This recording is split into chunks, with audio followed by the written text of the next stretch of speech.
In our parashah, Parashat Tzav, we learn about many sacrifices that we should bring. As it says in the Holy Torah, this is the law of the elevation offering, the meal offering, the sin offering, and the guilt offering, and the inauguration offering, and the feast offering. Rabbi Eliashiv Zichrono Levracha said that there are three main kinds of people who bring offerings. In the Midrash, we all learn that the Agrippas, the king, wanted to sacrifice 1,000 sacrifices in one day, and he warned the Kohen, in this day, nobody else should put any sacrifices. Came a certain poor guy with two small pigeons, torim. And when the Kohen said, I'm not allowed to give it, to take it, the king Agrippa said, no. And the poor person said, I'm able to trap 4 every day, each day. 2 I'm bringing to sacrifice, and from 2 I'm able to have parashah, livelihood to my family. Do not damage my livelihood. And the Kohen took it and sacrificed it. At night, Agrippa had a vision, and in the vision he saw that the sacrifice of the poor person preceded and came first before his 1,000 animals. This poor person would give 50% from his profit, and he would beg, please take it from me, please. This is the best and top kind of people who bring offerings. The second kind is like Agrippas the king. He would give 1,000 sacrifices a day. Unbelievable, very respectable, but small on him. He was a tremendous rich person. That's the second guy.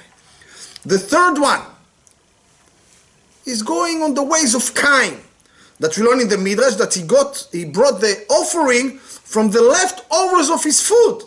And Rabbi Eliashiv said that every person that's indulging or osek in the Torah, the laws of chata'at, sacrifices or asham, it as he actually did it. And from that we learn that also that in learning Torah, there are 3 kinds of people.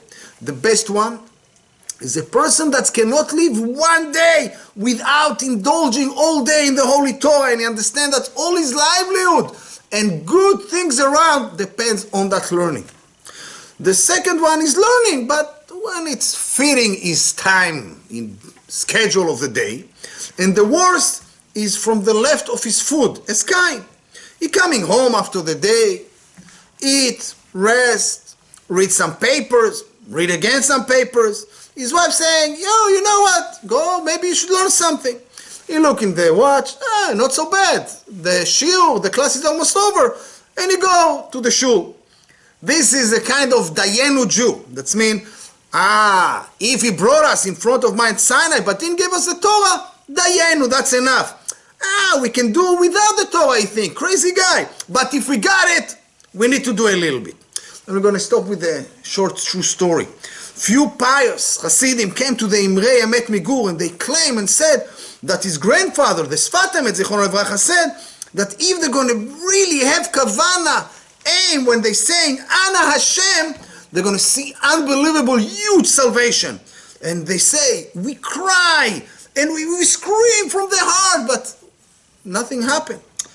The Imrei Emet smiled and looked at them, and he said, you are aiming in Ana Hashem, Hoshiana, save us, Hatzlicha, give us success. My grandfather, Alav Shalom, meant something else. He said, Ana Hashem, please Hashem, Ki ani avdecha, I'm your slave. And when we put ourselves as a slave and realize that it's not a sacrifice, it's a merit, and it's a sacrifice to live the Torah, all the salvation going to be able to come to us non-stop. Have a beautiful, meaningful Shabbat, Nachat Ruach, Klal Yisrael, Parashat Tzav.